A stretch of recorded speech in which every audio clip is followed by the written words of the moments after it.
हमारे देश में रहना है तो हमारी बात माननी होगी, हमारे नियम मानने पड़ेंगे। ये देश हमारा भी है, हम भी गौर करते हैं। हमारे पूर्वजों ने कुर्बानियां दे रखी है। हमारी जनसंख्या आपसे ज्यादा है, हम इतिहास बदल सकते हैं। अरे जो इतिहास बना हुआ है उसे बदलने में क्या फायदा, कुछ नया इतिहास बनाना चाहिए। बात रही हमारी संख्या की तो हम दूसरे नंबर पे हैं। क्या बात करते हैं आप?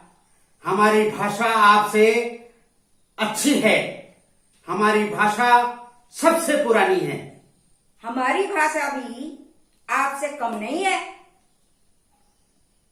अरे भाई साहब, हमारे प्रार्थना स्थल भव्य है, भव्य। और हमारी प्रार्थना स्थल का और हमारा धर्म जो है सबसे पुराना है। हमारे प्रार्थना स्थल साधारण हैं, एक साथ बैठकर प्रार्थना करते हैं। क्या? हमारा खान पान पहनावा सात्विक है। सब कुछ प्राकृतिक है। खान पान पहनावा मुद्दा होना ही नहीं चाहिए। ये सब हमारे ग्रंथों में लिखा है। आपको एक बात बताएं, हाँ? हमारे ग्रंथों में तो ये भी लिखा है कि सबका भला हो और सबका कल्याण हो। यही सब हमारे ग्रंथ में भी लिखा है। अरे मौलाना जी, सिर्फ आप ही के ग्रंथ में नहीं, दुनिया के सभी धर्मों के ग्रंथ में ये लिखा है कि सब मिलकर रहे, सबका भला हो। तो जनाब, हम क्यों लड़ रहे हैं? इतनी नफरत क्यों फैला रहे हैं जो आपकी और हमारी दोस्ती में दरार डाल रही है? मौलाना जी, देश के नागरिकों का उनको समझना ही पड़ेगा। हाँ भाई साहब, ये मुझे लगता है हमें उन लोगों को पहचानना पड़ेगा कि ये सब कौन इस्तेमाल कर रहा है। अरे वो वोट डालने के लिए कुछ मतलब प्रश्न लोग भारत की संस्कृति और सभ्यता को कुचल रहे हैं, दुश्मनी को मैदान में तैयार कर रहे हैं। मौलाना जी, हमें आपस में समझना चाहिए कि ये दुश्मन कौन है, किसको इस बात से लड़ाने से फायदा हो रहा है। और एक बात और बताएं, हाँ। मैं आपको बताऊं, सिर्फ अगर दुश्मनी होगी तो पता है क्या होगा? लगेगी आग तो आएंगे कई घर जद में। यहां सिर्फ हमारा मकान थोड़ी है। ठीक कहते हैं पंडित जी। आने वाली पीढ़ियों के लिए आपस की दुश्मनी अच्छी नहीं है। ठीक कहा आपने। चलो मिटाएं नफरत इस संसार से, मिलजुल कर हम रहना सीखे प्यार से। यारो, बहुत हो गया, नफरत का रास्ता छोड़ो, दुश्मनी की मजबूत दीवार को तोड़ो। कुर्सी के कारण मानवता मर रही है, भारत की तरक्की इसमें जल रही है।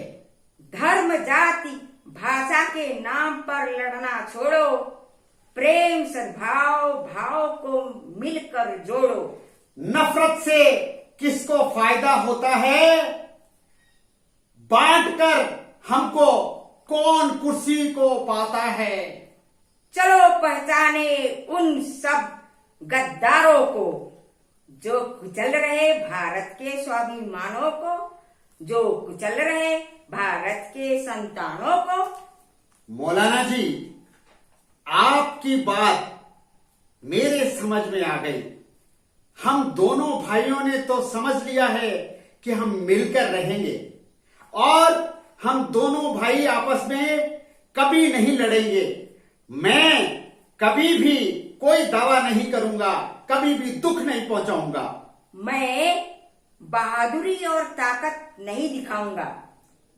भाई साहब, मैं बहुसंख्या का ताकत नहीं दिखाऊंगा। बहुसंख्या हमें प्रेम सिखाए, सहयोग सिखाए, ऐसी कामना करूंगा। हमने तो पहचान लिया उस बाजीगर को जो इंसानों की नजर बंद कर रहा है। आप भी पहचान लो हम उसको जो आपको लड़ा रहा है। हम अपने बच्चों को दुश्मनी के दलदल में नहीं धकेलना चाहते हैं और आप जाने। हमारा ये संदेश आपको समझ में आया है तो लाइक करें, सब्सक्राइब करें, शेयर करें और कमेंट करें। एक पोटली रेत की और वाईपीपी के मन से अब बोलेगी कठपुतली कार्यक्रम में आप सबने हमारा साथ दिया और हम एक बार फिर आपसे कहना चाहेंगे कि आपने भाग लिया, देखा। भाइयों और बहनों, वर्तमान की जरूरत है हम सब भाई आपस में मिलकर रहें, एक दूसरे से प्यार करें और एक दूसरे को सहयोग करें। हम कठपुतलियां ये सोचती हैं, आप क्या सोचते हैं जरूर दिखाइए, बताइए। एक पोटली रेत की और वाईपीपी के मन से अब बोलेगी कठपुतली कार्यक्रम में आपने देखा, उसके लिए आपका धन्यवाद। हम फिर मिलेंगे किसी अन्य कहानी के साथ, तब तक के लिए नमस्कार, खुदा हाफिज, जय भीम, बहुत बहुत नमस्कार। और शुक्रवार को मिलेंगे 6:30 बजे। बिल्कुल बिल्कुल, नमस्कार।